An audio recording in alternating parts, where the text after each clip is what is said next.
자, 우리 지난번에는 우리 칼빈이 어떻게 태어났고, 또 칼빈이 어떤 초등 학문과 또 대학을 에 가서 인문학을 어떻게 배웠고, 또 종교개혁자들을 어떻게 만났고, 또 그래서 그 칼빈의 모든 사고체계 또 사상의 집대성인 기독교 강요 초판이 어떻게 쓰여졌고, 이렇게 여기까지 우리가 상고했습니다. 근데 칼빈의 좀 특이한 점은 학교를 엄청 옮겨 다녀요. 이제 학교를 엄청 전공도 한번 바꾸기도 했지만, 이제 신학을 하려고 하다가 다시 법학으로 갔다가 다시 또 신학으로 오고 그런 과정도 있었고, 뭐 한마디로 말하면 칼빈은 어쨌든 학문에 대한 대단한 열망이 있었고요. 그리고 학교 선택에 있어서도 굉장히 신중했었던 것 같아요. 그리고 또 자주 옮겨 다니는 거 보면 어쨌든 그 열망이 칼빈한테는 굉장히 컸지 않았나. 물론 이제 상황이 몰아가는 것도 있었겠지만, 어쨌든 칼빈의 어떤 그 유년 시절과 또 칼빈의 어떤 사상적인 그 개혁주의적인 사상이 정립되는 과정을 우리가 지난번에 확인을 했고, 이제는 칼빈이 기독교 강요를 쓴 이후에 우리가 잘 알듯이 이제 제네바라고 하는 곳에 가서 그 제네바를 이제 개혁하는 개혁가로서 활동하게 됩니다. 근데 오늘은 어디까지 볼 거냐면, 그걸 다 다룰 수가 없어서, 칼빈이 이제 프랑스에서 이제 망명을 떠나잖아요. 이제 우리 그때 왜 경찰이 막 들이닥치고 콥이라고 하는 그 친구, 파리에서 만났던 그 콥, 원래 귀족 출신이잖아요, 콥도. 근데 그 사람이 이제 파리 대학교에 이제 그 총장으로 취임하면서 그 취임 연설문을 칼빈이 이제 써줬죠. 근데 그게 바로 이 종교개혁 정신이 그대로 담겨 있는 연설문을 그대로 낭독을 한 거예요. 그때가 이제 만성절이었어요. 11월 1일. 누구랑 비슷해요. 루터도 만성절 전날, 그죠? 10월 31일 날 그 비텐베르크 성당 앞에 95조 방방문을 붙이면서 종교개혁이 시작됐듯, 어찌 보면 이제 칼빈의 그 종교개혁자로서의 망명 생활과 또 어떤 그 카톨릭과의 정면 충돌, 이런 것들은 바로 그 사건 이후로 이제 시작이 된다고 생각하시면 돼요. 그리고 이제 프랑스와 1세, 우리가 이제 이미 상고했지만 그 프랑스와 1세에게 헌정하면서 기독교 강요를 쓴 거잖아요. 망명하면서 바젤에서 쓴 거거든요. 바젤에서. 근데 바젤에서 그 프랑스와 1세에게 썼던 이유가 뭐였냐면, 프랑스 1세가 처음에는요, 종교개혁에 대하여 그래도 뭐 완전한 개혁자는 아니었지만 그래도 그냥 열린 마음이 있었어요. 그래도 좀 많이 받아주려고 했다고요. 근데 이제 두 가지 큰 사건이 이제 그 프랑스의 마음을 확 닫아버렸는데, 첫 번째는 그 아까 말했던 그 연설이에요. 콥의 그 연설문을 보면서 이거 아니구나, 이거 루터 이단자가 이거 이 교회 망하게 했구나, 이런 생각이 들면서 이 신성한 프랑스에, 내가 다스리는 나라에 감히 루터 이단이 여기에 침투해 오다니, 이거에 대한 막 이제 그 심각성을 깨닫게 됐어요. 그럼에도 불구하고 프랑스와 1세는 그래도 막 뭐 그 칼빈을 뭐 잡으러 다니기도 하고 뭐 콥을 잡으러 다니기도 했지만, 그럼에도 대대적인 핍박을 가하지는 않았었는데, 또 하나 사건이 하나 벌어지는데요. 이 과격한 개혁가들이 벽보 사건이라는 게 나타나요. 벽보 사건이라는 게 뭐냐면, 이제 종교개혁을 해야 된다라고 하는 걸 굉장히 강한 어조로다가 막 벽보를 붙이고 다녔는데, 근데 문제는 그 벽보를 어디까지 누가 붙였는지 모르겠어요. 어디까지 그 벽보가 왔냐면 프랑스 왕이 자고 있는 침실에까지 그게 왕고. 그러니까 프랑스 왕이 이거 너무 이제 깜짝 놀란 거죠. 야, 이것들 가만두면 안 되겠다. 감히 지엄한 왕의 침실까지, 어떤 루트인지 모르지만 그게 왔다는 것 자체가 충격이었던 거예요. 그러니까 이 과격한 종교개혁자들에 대한 그 혐오감이 극대화된 거죠.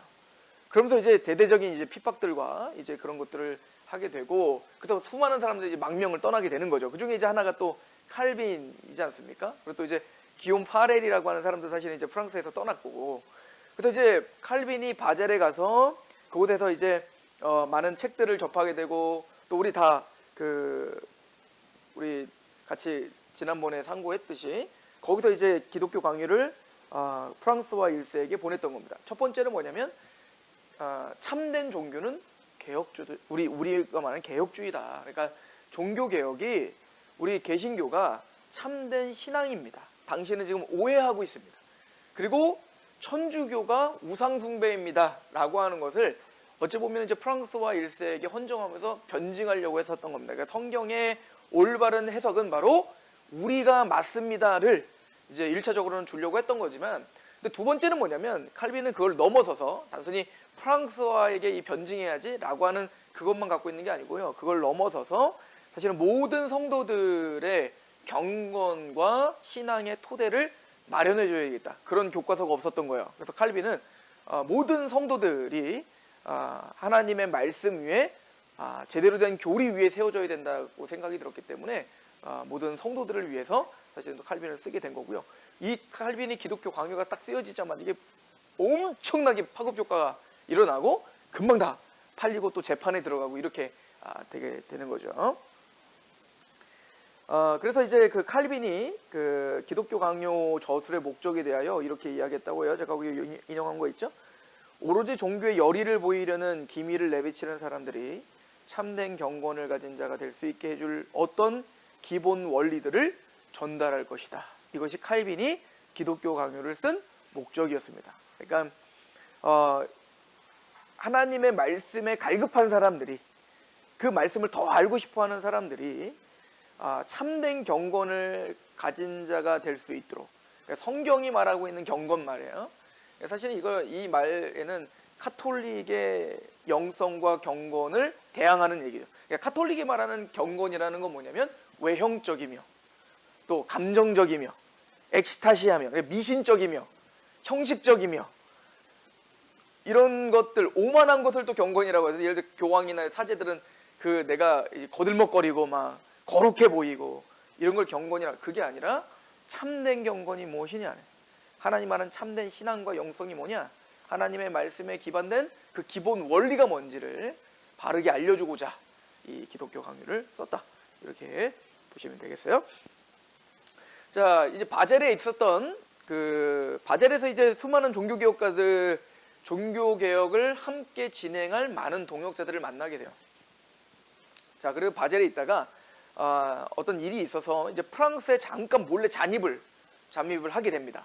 그리고 프랑스에 잠깐 이제 그 칼빈이 들어갔다가 거기서 이제 칼빈이 결정한 게 뭐냐면 프랑스에서 어디로 가려고 했냐면 원래 스트라스부르크에 가려고 했어요. 이제 아마 그 당시에 그 스트라스부르가 종교개혁자들의 안식처가 됐었다고 해요. 그러니까 거기에 많은 종교개혁자들이 많은 핍박을 당하지 않고 편안하게 학문을 연구하고 또 이제 종교개혁의 정신을 이렇게 힘있게, 거기 이제 스트라스부르의 그 종교개혁가의 대표적인 사람 마틴 부처가 있죠. 나중에 이제 칼빈이 그 스트라스부르에 가요. 이따 그걸로 끝날 건데, 그 스트라스부르에 가서 마틴 부처를 뭐 만나고 교제도 하고 그러면서 수다쟁이라 별로 좋아하진 않지만 칼빈이 어쨌든 그런 그 스트라스부르에 원래 가고 싶은 마음이 있어서요. 거기를 가야겠다라고 마음을 먹었는데, 그때 프랑스와 그 신성 로마 제국, 이 신성 로마 제국은 이제 에스파니아 황제죠. 근데 이제 그 당시에 프랑스를 제외한 서유럽 대부분을 이 카를로 5세 이 에스파니아 왕이 그 당시에 어마어마한 그 나라를 형성한 거예요. 그리고 이제 자기가 이제 로마 제국을 이어받았다라고 이제 주장하며 신성 로마 제국을 이제 형성했던 카를로 5세와 이 에스파니아도 이제 철저한 그 카톨릭 국가거든요. 그리고 근데 프랑스와 관계가 안 좋았어요. 그래서 에스파니아가 프랑스를 제외고 그 대부분의 것들을 장악하게 하니까 이제 계속 전쟁을 벌였던 것 같아요. 그러니까 굉장히 치열한 전쟁들이 있다 보니까, 근데 이게 왜 중요하면 칼빈이 어디 가고 싶어요? 스트라스부르크에 가고 싶은데 그 프랑스와 스트라스부르크를 연결하는 그 도로, 빨리 갈 수 있는 도로가 있는데 글로 가려고 하니까 거기가 딱 그 신성 로마 제국과 그리고 프랑스가 거기 대치하고 있는 딱 그 길이었던 거예요. 그러니까 군인들이 거기는 엄청 많은 거예요. 왜냐면 거기가 이제 거의 막 그 요충지였기 때문에 거기를 막 서로 점령하고 거기를 막 이제 막 호신탐탐 노리고 있었던 곳이기 때문에 거기에 또 그 칼빈이 그 망명생활이잖아요. 지금 사실은 잡히면 죽는 거 아닙니까? 지금 몰래 잠입한 건데, 그러니까 그쪽으로 갈 수가 없었던 거예요. 그 전쟁 때문에. 그래서 칼빈이 어쩔 수 없이 남쪽으로 삥 돌아가기로 결정을 하는데 그 돌아가는 스트라스부르크로 돌아가는 길목에 뭐가 있었냐면 제네바가 있었던 겁니다. 제네바. 그러니까 칼빈은 제네바에서 머무를 생각이 전혀 하룻밤 자려고 했어요. 하룻밤. 그냥 거기 잠깐 들려가지고 하룻밤 자고 빨리 어디 가려고. 스트라스부르크에 가서 거기서 편안하게 이 칼빈은 워낙 이제 그 우리 지난번에도 말씀드렸지만요. 루터와 칼빈의 성격 완전 다르다고 했죠. 루터는 굉장히 저돌적인 불도저 같아요. 그래서 막 산을 막 뚫고 가죠. 근데 칼빈은 사실은 산이 돌아가요. 산이다. 그래서 막 돌아가고. 그러니까 칼빈은 뭔가 자신을 내세우거나 또 뭔가 막 개혁을 해야지 이런 성품의 사람이 아니었어요. 굉장히 소심하고 소극적인 성품의 사람이었다. 근데 한번 정하면 밀어붙이는 사람이긴 했지만 말이에요. 자, 어쨌든 그러니까 칼빈은 어떤 뭐 이렇게 막 종교개혁가로서 내가 정말 이 일생 한번 내 인생 한번 바쳐보자.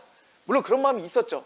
어떤 마음이냐면 그렇게 어떤 운동가로서의 마음이 아니라 나는 일평생 글을 쓰고 이 종교개혁을 더 연구를 해서 내가 하나님의 말씀을 드러내겠다. 그러면 그 드러내는 걸 어떻게 해요? 어찌 보면은 이건 제 생각이기도 한데 아마 칼빈이 이렇게 생각하지 않았나 싶어요. 그러니까 후방에서 지원해주는 사람이 되고 싶었을 수도 있어요. 그러니까 종교개혁에서 앞에서 이제 기욤 파렐이랄지 무슨 마틴 부처랄지 마틴 루터랄지 또 마틴 루터의 후계자였던 멜라니톤이랄지 그 수많은 사람들이 지금 이제 종교개혁이 막 확 타오르고 있었기 때문에 근데 칼빈이 보기에는 아직 그 교리가 정확하게 잘 정립이 되어 있지 않았던 거죠. 칼빈이 보기에. 그러니까 칼빈은 그런 것들을 다 집대성하여 그런 것들을 연구를 더 하고 하나님을 더 많이 알고 교회를 섬기고 싶은 마음은 있었으나 앞에 서 가지고 내가 나라를 바꾸고 이럴 생각은 별로 없었던 것 같아요. 자, 그래서 이제 도망자가 돼갖고 이제 제네바에 들어가게 됩니다. 자, 근데 제네바에 이제 들어가게 되는데 예전에 우리 지난 시간에 칼빈 친구 중에 하나 루이 뒤띠레라고 하는 사람이 있었거든요. 원래 개혁가였어요. 그래서 칼빈과 친구였고 개혁을 논하던 사람인데 루이 뒤띠레라고 하는 사람이 배신을 했어. 다시 카톨릭으로 돌아갔어요. 그리고 그 사람이 어디에 있었냐면 제네바에 있었던 거예요. 자, 그때 기욤 파렐이 제네바에 있었는데 그때 배신자였던 뒤띠레가 칼빈이 제네바에 있다라고 하는 것을 기욤 파렐에게 얘기를 해준 거예요. 카톨릭 신자였었는데 기욤 파렐한테 얘기를 해주니까 기욤 파렐이 그 사람이 이제 그 당시에 제네바를 종교개혁을 앞장섰던 종교개혁을 지금 일으키고 있었던 주역이거든요. 기욤 파렐이. 자, 기욤 파렐 지난번에 우리 한번 언급을 했었는데요. 혹시 프랑스의 1세대 종교개혁가가 있었죠. 그러니까 사실 칼빈이 종교개혁을 하기도 전에 그리고 마틴 루터가 1517년에 종교개혁 하기 전부터 종교개혁 정신을 가지고 프랑스에서 종교개혁의 정신을 가르쳤던 스승이 하나 있었어요. 나중에 왜 칼빈이 100세 때 한번 만났던 사람이 있잖아요. 그 사람이 누구였으면? 르페브르였죠. 막 다 기억나죠? 이 르페브르는 근데 성격이 어떤 성격이었냐면 굉장히 이 사람은 소심했다. 그래갖고 잘리죠. 대학교에서 가르쳤다가 잘리니까 저항하지 않죠. 네. 그리고 그 당시엔 그럴 상황도 아니었어요. 그러니까 조용히 이제 가서 조용히 학문만 하고 있었던 그리고 글만 쓰고 있었던 그 상황인데 대신 그의 수제자 중에 한 명이 바로 기욤 파렐이에요. 이따가도 더 자세하게 이야기하겠지만 이 기욤 파렐은 근데 르페브르랑은 전혀 성격이 달라요. 칼빈과도 달라요. 굉장히 불같고요. 어떻게 보면 루터랑도 비슷하고 그러니까 사실은 종교개혁을 힘있게 할 수 있었던 거죠. 이 기욤 파렐이. 근데 이 기욤 파렐을 그때 어디가 있었냐면 좀 이따 기욤 파렐의 또 이제 제네바까지 온 여정을 좀 이따 잠깐 언급하겠지만 기욤 파렐이 제네바에 있었잖아요. 그 당시에 이제 제네바를 막 종교개혁을 일으킬 그 당시에 기독교 강요의 저자가 제네바에 와 있다는 걸 아까 말했던 띠레라고 하는 배신자한테 들은 거야. 그리고 당장에 달려간 거죠. 누구에게? 칼빈에게. 그래서 칼빈을 기다리던 거예요. 아마 이 기욤 파렐은 칼빈의 기독교 강요를 탐독을 했을 겁니다. 그리고 감탄했겠죠. 우와. 근데 그 당시에 이 칼빈이 기독교 강요를 이제 서문을 썼을 때가 26세. 그리고 초판 딱 썼을 때 27이에요. 그리고 굉장히 젊은 나이죠. 그래서 제가 지금 41세 지금까지 뭐 했는지 모르겠지만 칼빈이 27살 때 기독교 강요 초판을 쓴 거라고요. 그거를 기욤 파렐은 몇 살 위냐면 칼빈보다 20살이 많아요. 20살이 뭐 많다고요. 그러니까 대선배죠, 기욤 파렐은. 그런데 그 기욤 파렐이 그 칼빈의 기독교 강요를 보고 감탄을 한 거야. 이런 글을 쓰다니. 그래서 딱 만난 거죠. 그런데 이렇게 젊은이가 이런 놀라운 글을 썼다는 거에 대한 어떤 그 뜨거움이 생긴 거예요. 그러니까 기욤 파렐은 당장 어떻게 해야 될까? 칼빈은 뭐 스트라스부르 가지 마라. 제네바에 남자. 제네바에 남아서 나랑 같이 이 제네바 바꾸자. 이 제네바 지금 하나님의 뜻 가운데 좀 이따 이제 제네바 어떤 과정 속에서 이 기욤 파렐이 종교 개혁을 단행하고 있었는지를 보여주겠지만, 근데 그때 칼빈이 도착할 때면 제네바가 종교 개혁의 국가가 되긴 했지만 아직 온전한 종교 개혁이 일어나지는 않았던. 그러니까 기욤 파렐이 뭔가 그러니까 이렇게 생각하시면 돼요. 거대한 천주교라는 산을 다 때려 부셔가지고 싹 불도저로 밀어버렸지만 아직 길은 닦이지 않은 거예요. 그러니까 우둔두투하고 여전히 뭔가 미숙하고 뭔가 걸려 넘어질 수 있는 많은 야산들이 많은 거죠. 그러니까 그거를 싹 아주 잘 정리를 해야 되는데, 보세요. 산을 미는 거, 불도저가 산을 미는 거는 그냥 차 끌고 가서 싹 밀면 돼요. 근데 문제는 정교하게 이제 뭐 해야 되나요? 길을 닦아야 되고 정교하게 다듬어야 되는데 거기까지는 기욤 파렐도 역부족인 거예요. 카톨릭과 천주교의 잔재들을 정말 엄밀하게 개혁해 나가야 되는데 그런 거에 누가 딱 적격이라고 생각했냐면 바로 칼빈이라고 생각한 거죠. 칼빈은 굉장히 이걸 잘 정리해놨고 이미 기독교 강요라는 개혁주의의 정신을 집대성해놨잖아요. 그죠? 그랬더니 이제 칼빈이 당연히 어땠을까요? 그 소심한 칼빈이 그것도 조용히 이렇게 얘기해. 저 사실은 그냥 저 스트라스부르크 가고 그냥 나 학문하고 난 그러려고 하지. 아우 나는 그럴 생각이 없습니다. 정말 그렇게 얘기한 거예요. 소심하게 작은 소리로 그렇게 얘기했다고 하죠. 그러니까 처음에는 기욤 파렐이 이제는 그 성격도 좀 급해갖고 기욤 파렐이 처음엔 좀 설득을 했겠죠. 권면을. 그랬더니 나 안 합니다. 이렇게 거절하는 소리 듣자마자 기욤 파렐이 막 화를 내요. 화를 내는데 어떻게 화를 내면 막 저주를 해버리죠. 너 그딴 식으로 살면 하는 너 네 가는 길을 잘 해주겠니? 뭐 이런 식으로 말이에요. 그 이야기를 칼빈이 시편 주석에 달아놔요. 이렇게 써놨습니다. 그 당시의 상황을. 그거를 제가 여기다 인용해 놓은 거예요. 같이 읽어볼게요. 이 페이지에 보시면 파렐은 나를 제네바에 머물도록 강권하였다. 그가 사용한 수단은 상담이나 권면이 아니라 무시무시한 협박이었다. 나는 이러한 폭언이 마치 하나님께서 그의 전능하신 손을 내밀어 나를 붙드시는 것처럼 느껴졌다. 그 당시 내가 은신처로 정한 스트라스부르로 가는 지름길이 전쟁으로 막혀 있었기 때문에 나는 단 하룻밤만 제네바에서 묵고 급히 떠날 생각이었다. 비열하게 신앙을 버리고 천주교로 되돌아간 사람이 나를 발견하고, 아까 그 찌레 그 친구 지금 욕하는 거예요. 지금 비열하게 날 버리고 천주교로 갔던 그놈이 나의 고자질하고 내가 제네바에 있다는 걸 기욤 파렐에게 알려줬다. 뭐 이런 얘기인 거죠. 천주교로 되돌아간 사람이 나를 발견하고 다른 사람에게 이를 알리는 바람에 나의 존재가 드러났다. 그러니까 그 칼빈은 자기의 존재를 드러낼 생각이 전혀 없었던 거예요.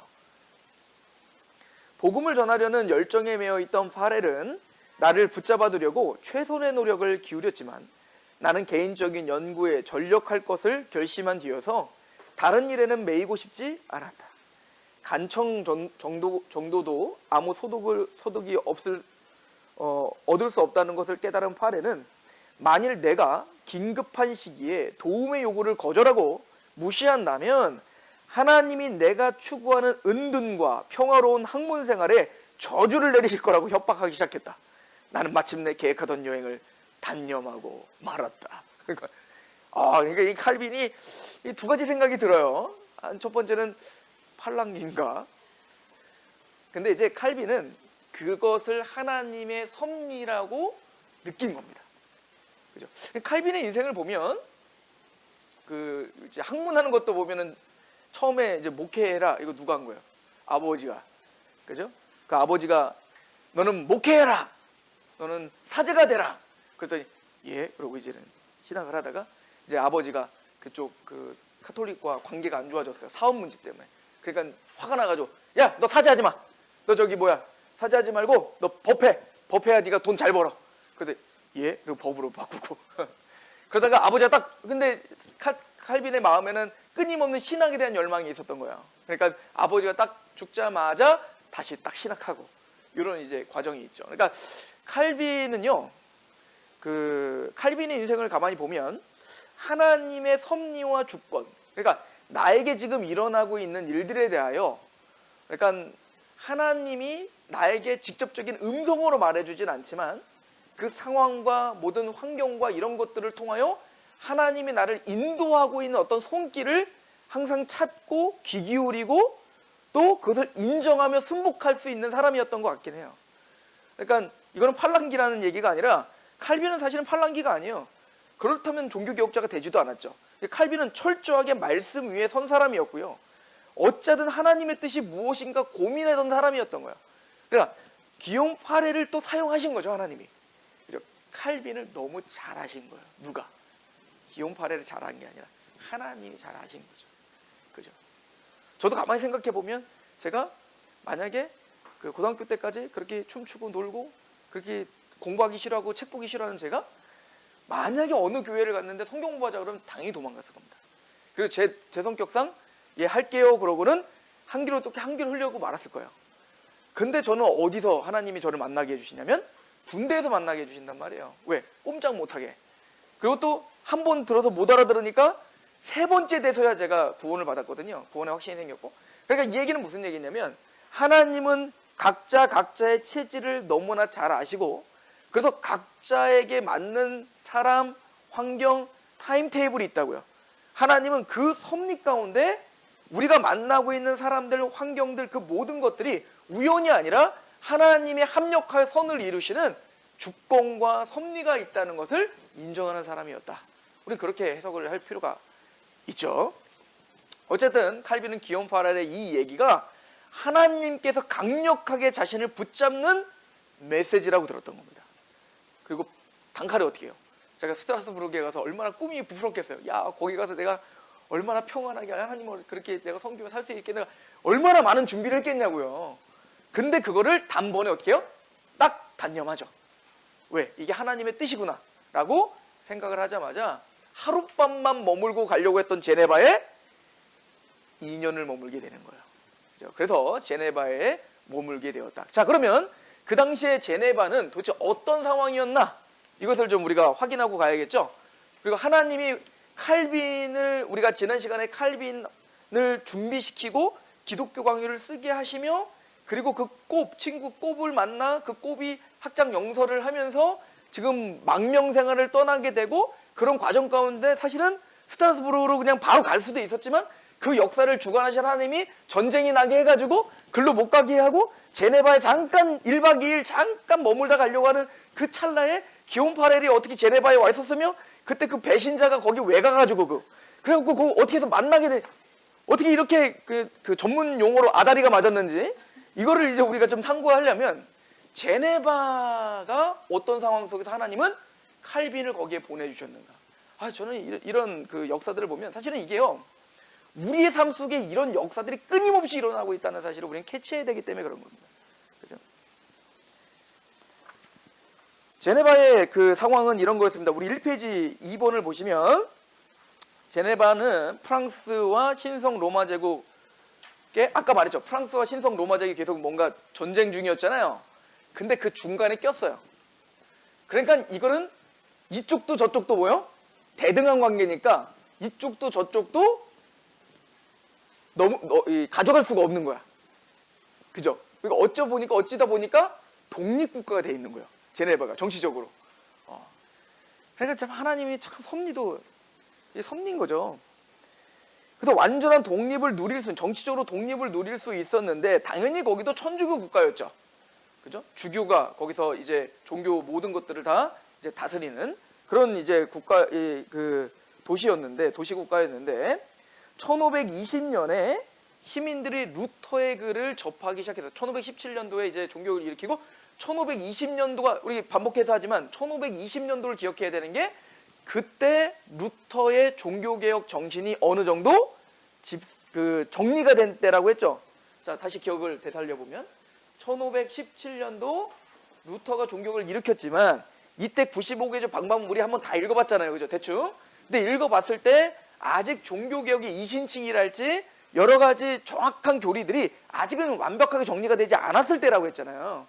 그런데 1520년에 드디어 루터가 여러 책들을 많이 써내는 걸 그때 보면 이때는 이제 어느 정도 종교개혁 정신이 그 신학적 체계가 루터가 잘 잡힌 시기가 1520년. 그리고 이 1520년을 우리가 기억해야 되는 게 루터가 종교개혁의 어떤 정신을 잘 정립했을 때과 동시에 스위스에서 누가? 취리히의 쯔빙글리가 종교개혁을 시작하던 시기도 언제요? 1520년이었죠. 그런데 그 종교개혁이 막 시작되는 그 초연 무렵에 이미 제네바는 뭐를 이제 알게 된 거예요? 루터의 사상을 알게 되었다. 라고 하는 거예요. 시민들이 이제 루터의 사상, 그러니까 종교개혁 사상을 이제 접하게 되었다라고 하는 겁니다. 자, 그때 이제 우리 어디를 보시냐면 2페이지를 가보세요. 2페이지, 3페이지 봅시다. 거기 2페이지. 거기 뭐 4번 기욤 파렐과 제네바의 만남, 이 부분을 좀 정리할게요. 원래 이제 파렐이 이제 그 제네바에 들어온 것은 1532년에 이제 제네바에 이제 도착을 하게 됩니다. 제네바에 1532년 10월에 도착을 하는데 원래 기욤 파렐은 이제 원래 프랑스 사람이니까 프랑스의 도피네 지방의 가푸에서 태어났다고 해요. 그리고 파리에서 공부하던 중 아까 제가 말씀드렸듯이 누구를 만났죠? 이게 굉장히 중요한 거죠. 르페부르를 만났다. 그 르페부르는 다시 말씀드리지만 프랑스의 1세대 종교개혁가다. 좀 소심한 종교개혁가. 근데 그 르페부르를 통해서 종교개혁가로서의 자질을 갖추게 되는 거예요. 그리고 이제 르페부르는 사실 이제 그 당시에는 이제 종교개혁가라는 칭호가 아니고 인문주의자였죠. 그러니까 다 루터, 쭈빙글리, 칼빈 모든 종교개혁가들의 인문, 종교개혁가가 정리되기 전에 항상 뭐부터 만나요? 인문주의를 먼저 하는 거예요. 그죠? 그게 준비가 되고 바로 이제 그 종교개혁가로 하는 것처럼 르페부르를 만나서 인문주의와 종교개혁 정신을 만나게 되었어요. 이 기욤 파렐은. 자, 그리고는 1521년 1521년도부터 이제 기욤 파렐은 이제 설교 운동을, 그러니까 르페부르에게 배웠던 그 개혁주의 정신을 가지고 설교 운동을 하기 시작합니다. 그러니까 이게 르페부르랑은 좀 달라요. 기욤 파렐은 즉각적이에요. 행동이. 앞으로도 이제 그 칼빈이 기욤 파렐을 따라다니면서 그래서 좀 고단해요. 그러니까 굉장히 강하기 때문에 보세요. 칼빈한테 막 저주를 해가지고 막 끌고 가는 거 보세요. 협박해가지고 제네바로 끌고 가는 거 보십시오. 그러니까 기욤 파렐은 굉장히 저돌적이었어요. 행동가였죠. 행동가. 그러니까 르페부르한테 배웠던 그 메시지를 가지고 설교에서 프랑스에서 엄청난 영향력을 끼치게 됩니다. 그리고 어떻게 했을까요? 당연히 쫓겨나죠. 그래서 이제 쫓겨나게 되는데요. 1523년 프랑스에서 추방이 됩니다. 그러니까 1521년부터 이제 프랑스에서 설교가로서 있다가 1523년도에 프랑스에서 추방. 자, 추방을 당하고 그리고 어디로 가냐면 1524년도에 바젤에 mov니다. 바젤. 자, 칼빈이 기독교 강요를 쓴 곳이 어디라고요? 바젤. 그죠? 그 바젤의 올리베탕이라고 사촌, 그 칼빈의 사촌과 그 수많은 개혁주의 친구들을 거기서 만나요. 근데 칼빈은 이 기욤 파렐을 몰랐는데 그 올리베탕, 칼빈의 사촌인 그 올리베탕과 누가 만나냐면 기욤 파렐을 만나죠. 그래서 아마 기욤 파렐은 칼빈에 대해서 더 잘 알게 됐을 거라고 추정이 돼요. 자, 어쨌든 바젤에 가서 머물면서 거기서 불같은 열정적인 설교를 했다고 해요. 그래서 많은 영향력을 끼쳤지만 또 추방. 그러니까 너무 저돌적이니까 이제 막 추방 당하는 거예요. 추방을 당하게 됩니다. 그래서 바젤에서 쫓겨난 파렐은 그렇게 칼빈이 가고 싶었던 스트라스부르크에 간 겁니다. 그죠? 그 스트라스부르크에 가서 거기서 이제 또 종교 개혁 정신을 촉구하는 설교들을 강하게 하죠. 그래서 스트라스부르크는 다시 말씀드린 종교 개혁자들의 그쪽에서 많은 안식을 누리면서 설교를 하고 또 학문을 했던 곳인데 거기에 기욤 파렐의 영향력도 있었던 겁니다. 그러니까 거기서 힘 있는 설교를 하게 됩니다. 그리고 거기서 이제 많은 동역자들도 얻고 아마 그때 마틴 부처랑도 이제 기욤 파렐이 교제를 했었겠죠. 그리고 그 이후에 1529년도 뇌샤텔이라고 하는 곳도 이 기욤 파렐에 의하여 종교개혁 정신이 그 도시가 변화돼요. 종교개혁 정신. 그래서 이 기욤 파렐은요, 제네바에 오기 전에 이미 제네바뿐만 아니라 그 전에 이제 뇌샤탈이랄지 스위스의 많은 도시들에 개혁교회를 세운 사람이 바로 기욤 파렐이에요. 그러니까 굉장히 큰 영향을 끼쳤던 사람인 거죠. 그러니까 어찌 보면 칼빈의 그 사역에 앞서서 그 길을 터준 사람이 누굴까요? 기욤 파렐인 거예요. 그리고 그 기욤 파렐이 자신의 영향력을 가지고 누구를 바로 소개시킨 거예요. 칼빈을 바로 꽂아 넣은 거죠. 그죠? 너무 필요한 사람이라는 걸 알게 돼서. 그래서 기욤 파렐은 1532년 샹포란에서 열린 왈도파 교회 회의에 참석합니다. 자, 왈도파 우리가 종교개혁의 선구자들에 대해서 배웠잖아요. 이 왈도가 언제 사람이에요? 1100년경 사람이었죠. 그러다가 1200년에 왈도가 이단으로 판명이 되고 카톨릭이 왈도파를 어떻게 했어요? 화형시키고 이제는 핍박하기 시작했습니다. 그리고 1200년도에 그때는 중세 카톨릭이 아주 정점이 이를 때라고 했잖아요. 그 1200년도에 왈도파를 숙청하면서 왈도파에 의하여 뭐요? 성경 부독 금지라고 하는 명령을 내린 거예요. 왜? 왈도가 성경을 번역하고 성경을 보다 보니까 이신칭의에 대해서 이야기하죠. 또 이 피라밋과 같은 사제주의가 얼마나 잘못됐는지 얘기하죠. 연옥은 잘못된 교리라고 얘기하죠. 마리아 숭배 사상 뭐라고 얘기하죠. 성상 숭배 안 된다고 얘기하죠. 그러니까 지금 또 그 제도도 장로 정치가 성경에 맞다라고 하는 우리가 말하고 있는 대부분의 왈도가 다 얘기했다고요. 그러니까 여러분들 그 장로 정치 요번에 이성호 교수님 오셔갖고 장로 정치에 대해서 얘기하는데도 신선하죠. 와, 저런 교회를 만들 수 있을까? 우리가 지금 보고 있는데도 그런데 중세 시대에 그런 장로 제도와 성경적인 교리를 정말 과감없이 이야기를 했기 때문에 카톨릭이 받았을 충격은 정말 대단했던 거겠죠. 그러니까 너무 깜짝 놀래갖고 뭐 한 거예요? 다 화형시켜줄 뿐만 아니라 성경을 아예 구독 금지시켜버린 거예요. 왜? 성경 보면 이 모양 되는구나. 성경을 보면 이렇게 변하는구나. 이게 겁나는 거야. 그러니까 아예 성경을 못 보게 해버리는 거죠. 그러면서 이 중세 카톨릭은 더욱더 미신과 형식주의와 사제주의를 더 빠져들어가는 게 되는 거죠. 암흑의식으로 더 가게 되는 거예요.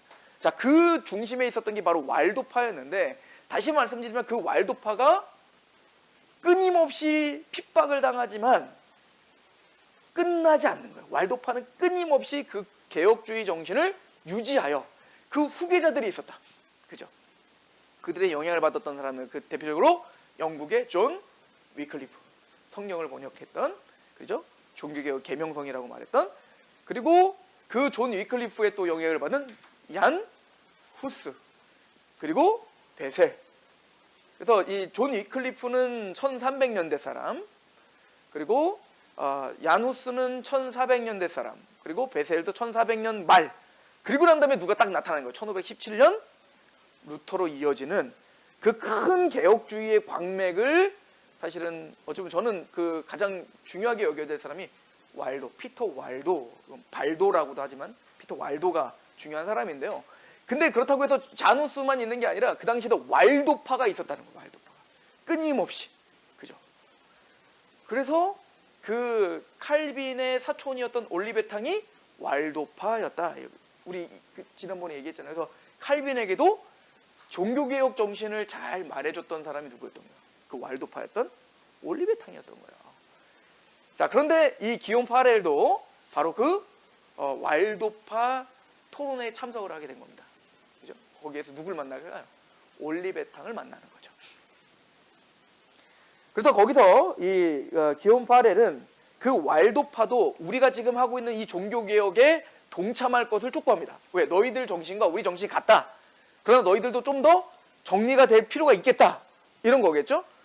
그래서 왈도파도 이제 그 우리와 같은 종교개혁 정신이 있는 곳이구나. 이걸 이제 그 기욤 파레는 이제 확인을 하게 되는 거죠. 그리고 이제 교류를 하게 되는 겁니다. 피에르 올리베탕에게 그 왈도파 교회를 맡겨놓고, 그리고 기욤 파렐은 바로 제네바로 오게 되는 겁니다. 자, 파렐이 제네바에 도착했을 때는 어떤 상황이었냐면요. 파렐은 다시 말씀드리면 굉장히 저돌적인 사람이었기 때문에 제네바에 가자마자 바로 제네바를 제대로 된 개혁 운동으로 궤도에 올린 사람이 바로 기욤 파렐이었어요. 이 제네바는 어떤 상황이었냐면요. 이번에 제네바에 미성숙한 종교개혁에 대해서 아까 1520년도에 루터이그를 관심을 보이기 시작했던 이 제네바 사람들은 1522년도에 프랑스와 랑베르가 종교개혁을 본격적으로 소개를 했어요. 그러니까 1522년도에 이제 사실은 본격적인 종교개혁 정신이 들어왔다고 생각하면 돼요. 그러니까 20년도에는 루터의 말을 들은 거고, 아, 그런 게 있구나. 아, 그런 게 있대. 근데 22년도, 2년 후에 여기 말하는 랑베르라고 하는 사람이 종교개혁을 시작한 거예요. 그 뒤는 좀 몇 명 더 있어요. 근데 제가 그거는 적지는 않았습니다. 자, 그런 다음에 당시에 제네바 시민들은 그들의 마지막 카톨릭 주교였던 사람을 몰아내므로 이제는 완전히 카톨릭과 이제 분리되는 그런 종교개혁을 이제 시작하죠. 이게 굉장히 중요한 이제 제네바의 모토. 그러니까 제네바 도시의 모토가 뭐였냐면 이거였다고요. 어둠 뒤에 빛이 오길 소망한다. 이게 이제 제네바 도시가 갖고 있었던 어떤 그 모토이었던 거예요. 어둠 후에 빛이 오길 소망한다. 자, 그런데 종교개혁이 단행된 이후에 이제는 그 종교개혁 정신을 딱 받아들인 이후에 제네바의 모토가 달라집니다. 뭐라고 이제 그 종교개혁 정신을 받아들인 그 기념으로 나중에 이제 그 종교개혁을 국교로 만들어 버렸거든요. 이제는 카톨릭은 이제 단절하고 우리 제네바 도시는 종교개혁 정신이 국교다. 이렇게 이제 딱 정립을 한 다음에 그 기념 주화를 이제 발행해요. 그 기념 주화에 이렇게 해서 어둠 뒤에 빛이 오길 소망한다. 이걸 문구를 바꿔서 어둠 후에 빛. 그러니까 이미 뭐예요? 우리가 소망했던 그 빛을 발견했다. 그래서 제가 여러분들한테 종교개혁 책 중에 이렇게 추천했던 책이 하나 있죠. 어둠 후에 빛. 이게 요 문구인 거예요. 요 문구. 그래서 그 허순길 박사님이 본인의 어떤 그 종교개혁 교회사 책을 쓰면서 이 문구를 제목으로 다룬 겁니다.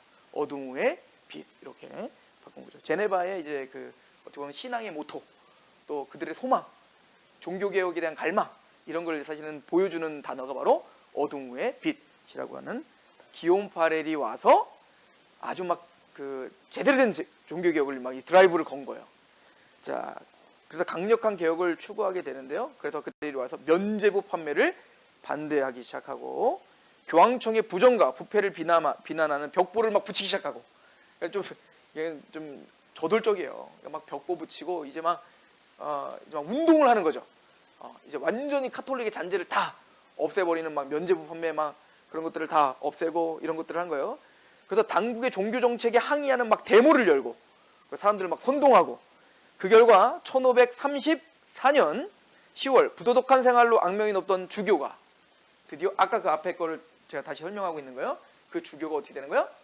이제 떠나게 하게 만드는, 도망을 가게 해버렸죠.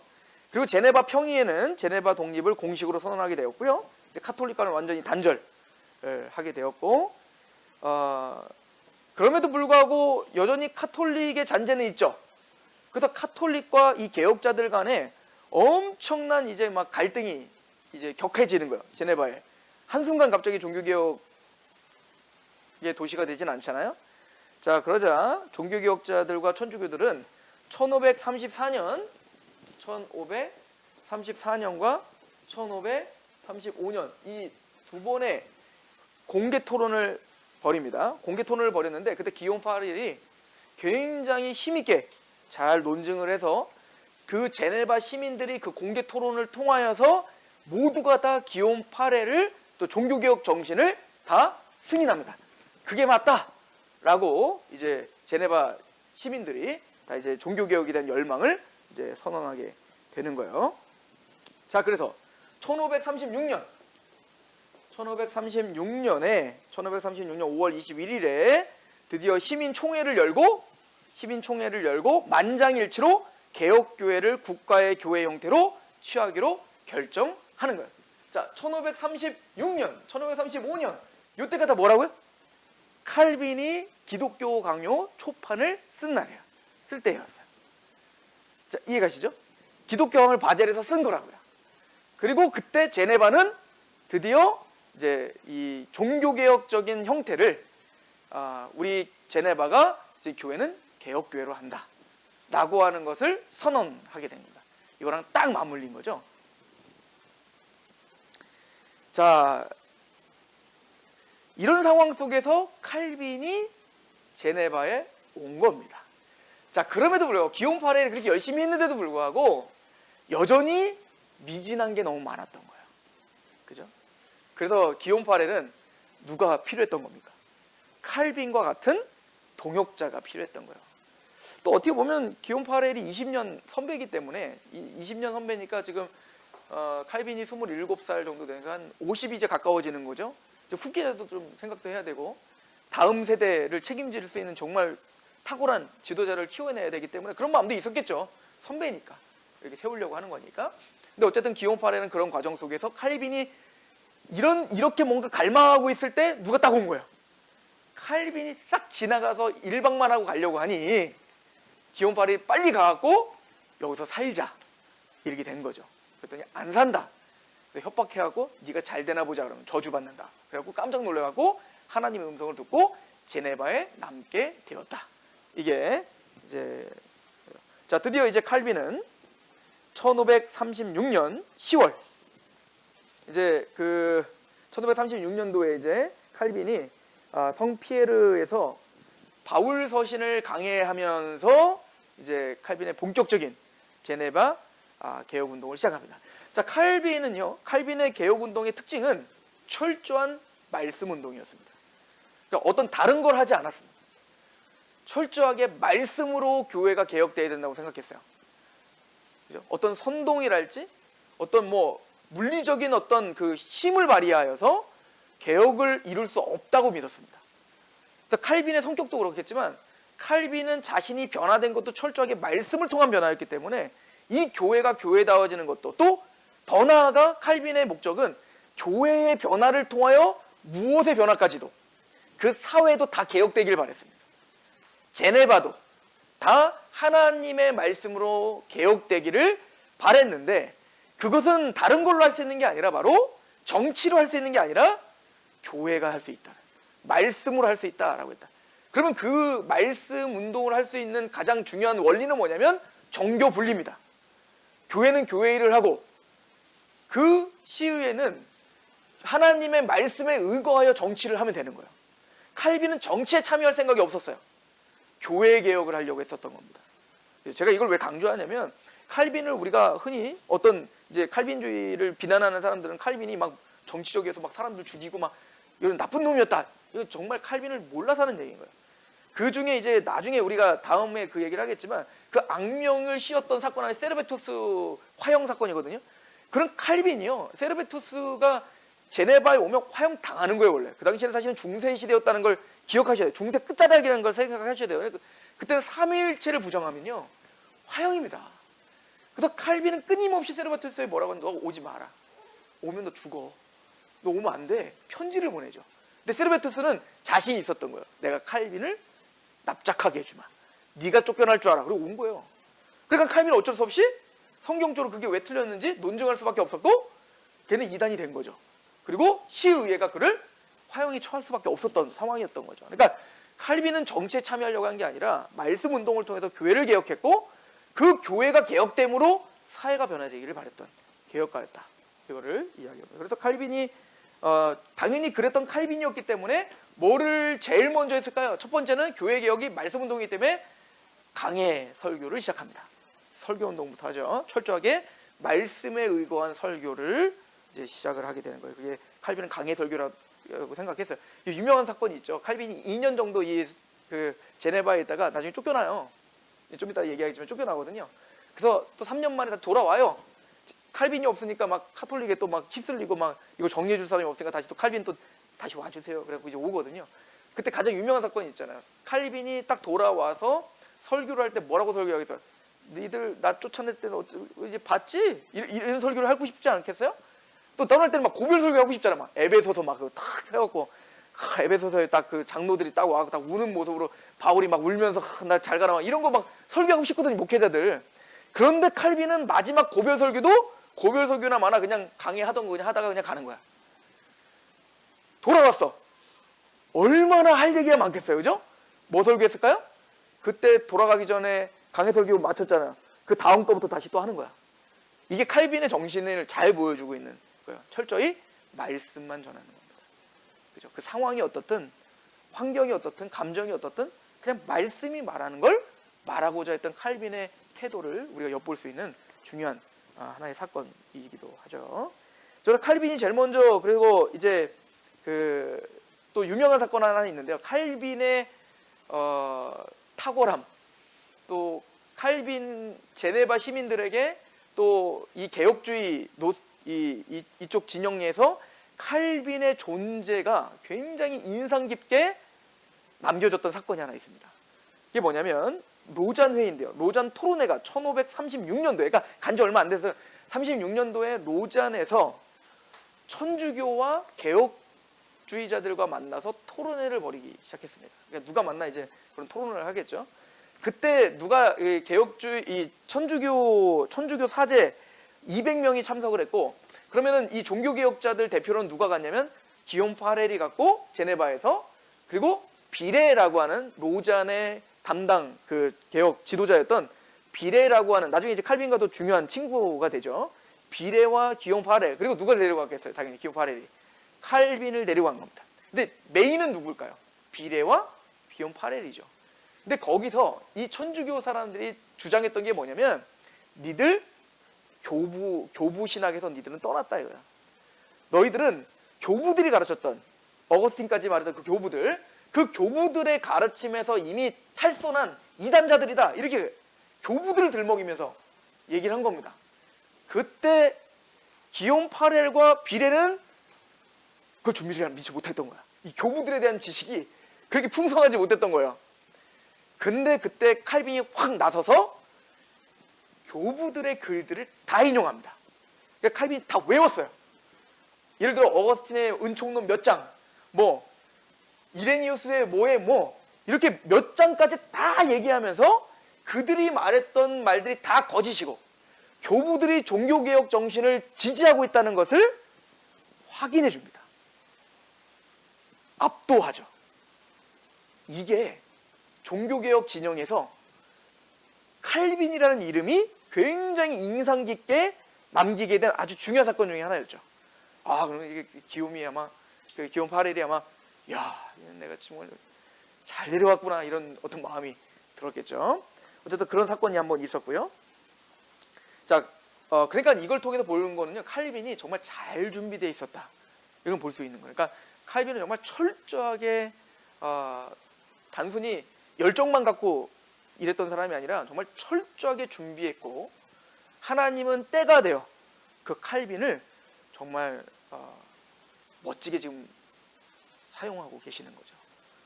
또 사실은 칼빈이 기욤 파렐을 만나지 않았다면 이렇게 날개를 또 활짝 펴지 못했을 거예요. 그죠?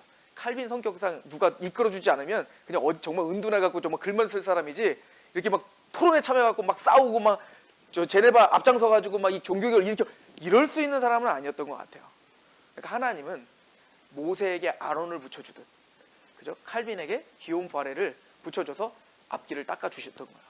그리고 저는 이 기욤 파렐과 칼빈을 생각할 때 꼭 모세와 아론 얘기가 생각이 나요. 하나님이 모세를 40년 동안 광야에서 준비시키고, 그 전에 또 모세를 어떻게 해서 40년 동안 이집트의 왕자로서 모든 이집트의 최고의 학문을 다 준비시켰죠, 하나님께서.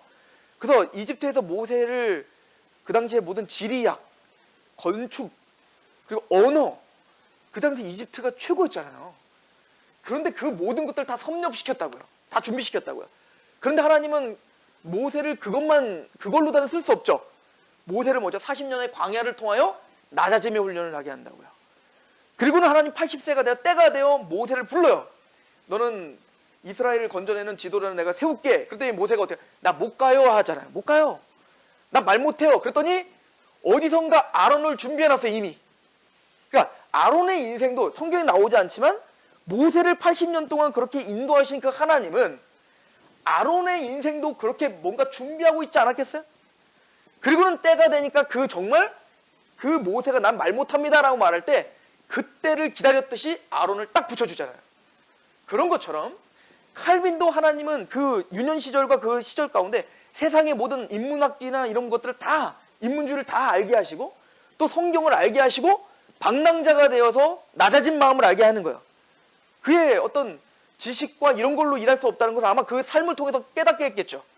그런 회심을 경험하며 낮아진 마음을 알게 하시고 딱 때가 되어 하나님이 쓰실 때가 되니까 기독교 강의를 딱 쓰면서 제네바를 평정시켜 놓고 그 기온 파레를 딱 만나게 하시는 하나님의 섭리가 이 모든 종교개혁의 역사, 특히 제네바의 종교개혁을 견인하고 있었다. 우리는 그거를 같이 좀 봐야 되지 않겠나 이 생각을 좀 하게 되는 거죠. 자, 그래서 1537년도 그 토론회가 끝나고 이제 1537년도 초반 제네바 목사회에 칼빈이 이제 정식으로 등록을 하게 됩니다. 가입을 하게 돼요. 목사회에 우리로 말하면 이제 뭐 노회 뭐 이 정도 되겠죠. 총회 이렇게 되겠죠. 그 목사회에 칼빈이 본격적으로 가입이 되면서 이제 본격적인 개혁 운동을 하는데 어떤 운동을 할까요? 이제 막 대자보 붙이고 막 할까요? 기온 8일처럼? 그게 아니라 제일 먼저 8일과 함께 뭘 만드냐면 교회 행정 관한 조례를 정리하기 시작합니다. 그러니까 이런 것들을 칼빈이 할 수 있었던 거예요. 기온 8일은 이런 것들을 요구했던 겁니다. 칼빈에게. 네가 좀 정리 좀 해주라. 이런 거겠죠. 칼빈이 좋아하는 게 이거예요 또. 단순히 성경을 연구하고 사색하는 걸로 끝나는 게 아니라 그 성경의 말씀이 진짜 교회를 다스리길 바랬어요. 성경의 말씀대로 교회가 다스려지길 원했고 성경의 말씀대로 이 도시가 실제적인 다스림이 있기를 원했던 거죠. 그래서 교회 행정에 관한 조례를 만드는데 그 내용은 대충 이런 거라고요. 첫 번째, 바울의 가르침대로 예배 시 찬송, 시편 찬송을 부를 걸. 그래서 제일 먼저 이제 칼빈이 또 뭘 작업했을까요? 시편 찬송가를 이제 보급하겠죠. 실제적으로 교회에서 찬송, 성경적인 찬송을 부를 수 있도록 그래서 시편 찬송을 이제 부를 수 있게 이제 토대를 놓고 두 번째, 성찬을 매월 시행할 것. 이때는 이제 뭐 3개월 한 번씩 아마 시행을 했었던 것 같아요. 우리도 뭐 거의 3개월에 한 번 내지 1년에 2번 하죠. 그죠? 절기 때. 근데 이제 칼빈에게는요, 성찬은 사실은 매주 해야 된다고 생각을 했었어요. 왜냐면은 사도행전에 보면 모일 때마다 떡을 뗐다고 하잖아요. 그렇기 때문에 칼빈은 또 이 얘기는 칼빈이 성찬을 좀 많이 하자 이게 중요한 게 아니라 칼빈에게 있어서 성찬은 대단히 중요한 거였다는 것을 우리는 알 수 있죠. 그죠? 칼빈에게 그래서 그 개혁교회의 바른 표지가 있죠. 올바른 교회의 표지가 있는데 첫 번째는 뭐예요? 하나님의 말씀이 바르게 전파되는 거예요.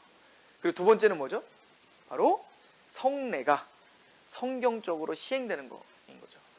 그리고 세 번째는 권징, 즉 하나님의 말씀으로 교회가 칠이되고 다스려지는 거. 그러니까 정치 제도를 바꾸는 거, 장로 제도로 바꾸는 거 이런 것들을 이제 준정을 했는데 그래서 이 칼빈은 성찬을 사실은 매주 하고 싶었으나 그러고는 차마 힘드니까 매월이라도 하자 이거를 이제 강조했던 거고 이게 나중에 근데 단순히 또 칼빈은 매월 하는 것이 목적이 아니라 제대로 하기를 바랬겠죠. 요게 나중에 시위회랑 부딪히게 되는 겁니다. 이것 때문에 나중에 쫓겨나요. 자, 세 번째는 어린이를 위한 교육을 실시하는 거예요. 그러니까 칼빈의 지금 그 관심이 어디 있는 줄 아시겠죠? 예배에 있고요. 올바르게 하나님의 예배가 드려지기를 원했고 그 예배의 성례가 제대로 시행되기 원했고 그리고 차세대 어린이들의 교육에 신경을 썼다는 걸 볼 수 있죠. 그러니까 당연히 이건 뭘로 이어질까요? 어린이를 위한 요리문답을 작성하는 일을 시작하는 겁니다. 칼빈은. 그러니까 칼빈은 가정이 회복돼야 된다고 생각한 거예요. 그래서 어린아이 때부터, 그 자녀일 때부터 철저하게 성경적인 교육과 교리 교육이 잘 되어서 그 아이들이 탄탄하게 자라야 교회가 굳건하게 설 수 있으며, 또 그런 아이들이 사회로 진출해야 이 제네바에 소망이 있다고 생각한 거죠. 이게 개혁 정신이었던 거예요. 칼빈이 했었던 개혁. 그리고 앞으로 칼빈의 후예들은 다 이거에 집중하는 사람들입니다. 그죠? 암흑의 시기에도, 핍박의 시기에도 항상 그들이 중점을 였던 바로 이거예요. 자기들이 모여서 예배를 하며 자녀를 교육하며 그들의 신앙교육에 힘쓰는 것. 이것이 칼빈의 종교개혁의 토대예요. 토대. 그리고 네 번째는 결혼법을 개혁할 것. 이거는 사실 이제 칠성례를 부정하고 하나님의 질서를 다시 회복하려고 하는 겁니다. 그러니까 결혼이라는 게 단순히 어떤 그 성례가 아니라 모든 인간들에게 주어진 하나님의 법이며 축복이다. 이걸 이제 사실 선언한 것이기도 하죠. 그래서 D번에 아까도 말했지만 어린이를 위한 요리문답들을 작성했고, 결혼에 관한 규정을 마련하여 결혼이 성례가 아니라 모든 인간을 위해 세우신 하나님의 제도임을 선언했죠. 자, 그리고는 그 다음에 이제 뭘 했냐면 교훈과 신앙 고백이라고 하는 책을 작성합니다. 이건 뭘까요? 교리죠. 우리의 신앙이 무엇인가, 고백, 우리가 믿는 게 무엇인가를 체계적으로 고백할 수 있도록 신앙 고백서를 작성합니다. 그죠?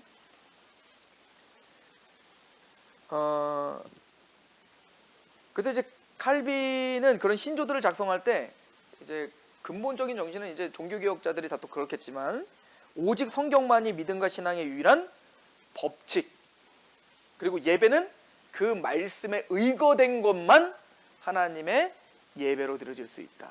그러니까 하나님의 말씀에 의거된 예배, 또 사회 개혁까지도 이제 바라봤던 거예요. 그러니까 사실은 이제 교회 개혁이라는 건 두 가지예요. 예배 개혁과 그리고 정치 개혁인 거야. 교리 개혁이라고 하는 것은, 교리 개혁을 하는 이유가 뭐냐면 그 교리가 말씀 위에 서서 교리가 개혁되어서 거기서 끝나면 안 되고 뭐까지 가야 되는 거예요? 교회가 개혁돼야 되고요. 그 얘기는 정치가 개혁돼야 되는 거예요. 하나님의 다스림이 개혁돼야 되고, 또 그걸로 끝나지 않고 바로 예배, 그리고 정치, 또 사회 개혁까지 가기를 칼빈은 바랬던 거죠. 그러니까 오늘날 우리가 이제 유념해야 되는 건, 특히 이제 우리가 뭐 다른 교회는 뭐 알아서 또 잘 하시겠지만 우리 교회 같은 경우는 교리 교육을 많이 하려고 하잖아요, 그죠? 근데 교리 교육을 위한 교리 교육으로 끝나면 안 된다는 걸 우리는 볼 수 있는 거예요. 칼빈은 그렇게 생각하지 않았다는 거예요. 우리가 교리 교육을 해서 지적으로 뭔가 하나님을 알게 되고 또 거기에 막 감격이 되어졌다면 그거에 대한 열매가 나타나야 되죠. 그냥 그 감격과 와, 여기 왔더니 정말 놀라운 걸 배웠어로 끝나면 안 되고, 그게 당연히 뭘로 연결돼야 되면 교회 개혁으로 연결돼야 되는 거죠. 예배 개혁과 정치 개혁과 우리의 삶까지도 영향을 끼치는 교리가 되기를 바랬던 거예요. 또 그게 칼빈은 맞다라고 생각한 겁니다.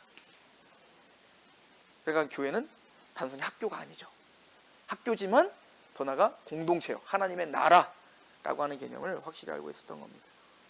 그래서 G번에 칼빈의 제네바 개혁의 목표는 제네바를 신앙 공동체를 만들고 하나님의 말씀이 다스리는 사회로 건설하기를 바랬습니다. 성공했을까요? 실패했을까요? 완전한 성공이 어디 있겠어요. 지금 우리가 이렇게 배워서 그렇지 막상 그때 가보면 또 문제가 뭐 보이겠지. 그런데 적어도 존 낙스가, 스코틀랜드의 종교 개혁자였던 존 낙스가 제네바를 나중에 방문하게 되죠. 물론 지금은 아니에요. 나중에 후대의 제네바를 말하는 거예요. 제네바에 가서 이런 말을 하죠. 사도시대 이후에 가장 하나님 나라와 가까운 내가 나라를 보았다 라고 감격할 정도로 어느 정도는 그렇죠? 성공을 했다고 우리는 볼 수가 있습니다. 자, 칼빈이 그런데 그렇게 제네바에 열심히 사역을 했지만 쫓겨납니다. 2년만 있다가 쫓겨나는데요. 그 얘기만 이제 잠깐 하고 이제 마치려고 하는데, 자, 칼빈은요, 젊기도 했고, 이제 종교개혁을 이제 처음으로 이제 막 사실은 본격적으로 주도해서 지금 하는 거잖아요. 조금 급했어요. 그리고 조금 너무 강했어요. 이제 그런 면이 좀 있어요. 이 말씀이 이게 옳다라고 했기 때문에, 옳은 거기 때문에 강해져요, 사람들은. 그죠? 근데 종교개혁사들을 좀 보면요, 좀 아쉬울 때가 많아요. 예를 들어서 아까 프랑스와 1세도 좀 잘 구슬르고 설득하고 하면 좋았을 텐데 너무 과격하게 이게 옳은 거니까 왕 당신도 이걸 따라야 됩니다. 맞는 얘기인데 그거를 어떻게 표현하느냐인데 대자보를 막 왜 거기다 붙이냐고. 이해가세요?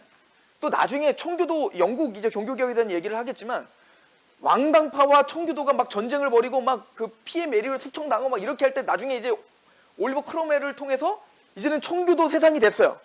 그럼 그때 정말 성경에 맞게 사랑하고 인내하고 오래 참고 그러면서 좀 인도하는 좀 여유가 있어야 되는데 너무 철권 통치를 해버리는 거예요. 이렇게 안 하면 니들 죽여버릴 거야. 이렇게 돼버리는 거예요. 그러니까 교리는 다른데 행태는 카톨릭이랑 똑같이 해버린다면 사람들에게 반감이 사는 거죠. 물론 칼빈이 제네바에서 꼭 그렇다는 얘기는 아니지만 칼빈도 나중에 조금 후회를 합니다. 너무 강력하게 한 거예요. 자, 어떻게 했냐면, 자, 신앙 고백서를 만들었어요. 그리고 사람들을 쭉 10명씩 이제 그 관원들 있잖아요. 그들 앞에서 그 신앙 고백서를 다 하라고 해요. 안 하면 추방. 이렇게 된 거예요. 그 당시에는 또 그럴 수도 있겠지만, 야, 오늘날은 이제 상상할 수 없는 일이지만, 그 당시에는 또 이런 게 또 통용됐던 때기도 해요. 왜냐면 카톨릭 국가에서 막 이렇게 했기 때문에. 근데 그게 너무 강했던 거예요. 게다가 칼빈이 원했던 종교개혁이란, 사실 제네바도 사실 종교개혁을 좋아했잖아요. 근데 좋아했는데 철저한 종교개혁은 불편했던 거예요. 그러니까 말씀대로 하는 거 좋다. 아멘. 말씀대로 이 교회가 변화되길 원하십니까? 아멘. 그럼 말씀대로 이제부터 개혁합시다. 아멘. 자, 로마서 12장을 펴서, 자, 이제는 교회에서는 당신은 어떻게 되시며, 또 집에는 어떻게 되며, 원수를 어떻게 사랑해야 되며, 자, 이제 구체적으로 막 들어오기 시작하면 막 숨이 막히는 거야. 그리고 막 신앙 고백을 막 철저하게 해놓고, 자, 이거 안 하는 사람 추방. 그래서 시민들이 막 불만이 생기기 시작하는 거예요. 너무 강하게 하니까.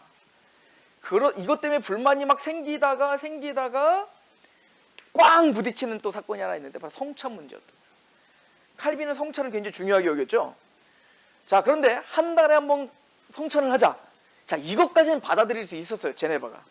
그런데 칼빈은 누가 봐도 그 범죄자, 그러니까 좀 악한 범죄자들은 성찬에 참여시킬 수 없음.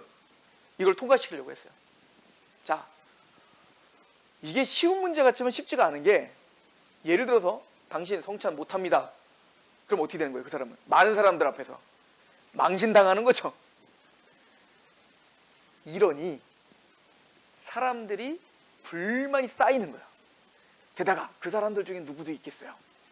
시위의 사람들도, 왜 그 당시에는 술 장사나 이런 거 이 악한 모든 돈 장사나 누가 하고 있어요? 그 권력 있는 사람들이 하거든요. 근데 칼빈은 그대로 타협 안 하죠. 그건 악한 거, 성찬 금지. 그러면 어떻게 된 거예요? 완전히 통제당하는 거예요, 자기가. 게다가 칼빈은 누구야? 제네바 사람이에요? 프랑스 사람이잖아요. 아니, 망명자를 제네바가 사실은 어떻게 보면 이렇게 키워준 거잖아. 받아준 거잖아. 근데 망명자인 주제에 시의회를 무시하고 우리를 치리하겠다고? 말이 안 된다고 생각한 거예요, 이 사람들은. 그래서 이거를 강력하게 하죠. 자, 그런데 그때 이제 시의회가 누구든지 성찬을 참여할 수 있다는 걸 강제적으로 그냥 통과시켜버립니다. 근데 이 칼빈과 파렐이 이제 화가 났겠죠? 말도 안 된다. 이것 때문에 이 분열과 갈등이 극에 달합니다. 자, 그때 이제는 그 말에 따르지 않는 사람들은 이제는 설교 금지. 막 또 이렇게 막 시위가 걸려고 그러다가 장을 하려고 해요. 자, 그런 상황 속에서 또 어떤 일이 벌어졌냐면, 그 목사회, 그러니까 그 파렐과 칼빈의 지도 아래 있는 목사회의 어떤 목사가 설교를 하는데, 제네바의 지금 도시에 있는 하나님의 말씀의 잣대를 보는 죄들에 대하여 막 비난하는 설교를 하게 됩니다. 그러니까 하나님의 말씀에 의거하여 이 제네바 도시가 얼마나 지금 죄가 있는지 그 죄를 몇 가지를 지적을 하는데, 그 죄의 항상 중심은 누구겠어요? 시위의 사람들, 돈 많은 사람들, 권력 있는 사람들이지 않겠어요? 뭐 성경이 거의 다 뭐 선지자들이 다 그런 사람들을 다 비판하니까. 그런데 그거를 너무 대놓고 했죠. 뭐라 했냐면, 이제 거기 제가 여기다가 써놨는데,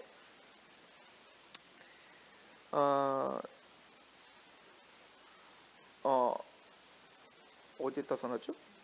F군요. 한 설교자가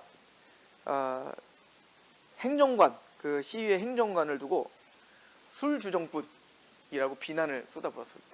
자, 그랬더니 시위회가 바로 결의해서 어떻게 했을까요? 그 목사를 감옥에 쳐넣어요.